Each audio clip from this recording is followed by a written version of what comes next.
If you've ever wanted to rotate the canvas in Photoshop without actually changing your image, this quick tutorial is going to help a lot. Whether you're drawing, painting, or just trying to get a better angle while editing, Photoshop has a super handy tool for spinning the view of your canvas in a non-destructive way. That means your pixels stay exactly the same, only the way you see them changes on screen. If this video helps, make sure to hit the like button and subscribe for more Photoshop tips and tutorials just like this one. Alright, let's jump in. The fastest way to rotate the canvas in Photoshop is by using the Rotate View tool. On your keyboard, press and hold the R key to temporarily switch to that tool. If you prefer using your mouse, you can also click and hold the hand tool in the left toolbar, then choose the Rotate View tool from the options that appear. Once the tool is active, move your cursor onto the canvas and click and drag in a circular motion.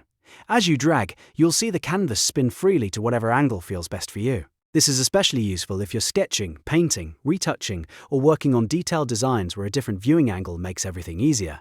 One of the best things about this method is that it does not rotate your actual image file. It only rotates the view, so you can work comfortably without worrying about messing up the document orientation or damaging your final output. If you want a cleaner, more controlled rotation, hold down the Shift key while dragging. This snaps the angle into neat 15-degree increments, which is really useful when you want precision instead of a free spin. And if you ever want to return everything back to normal, Photoshop makes that simple too. Look at the top options bar and click Reset View, or just press the S key on your keyboard.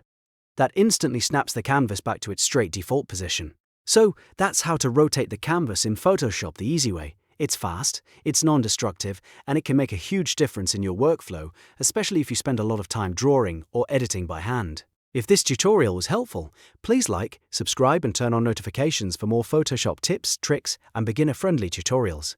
Thanks for watching, and I'll see you in the next one.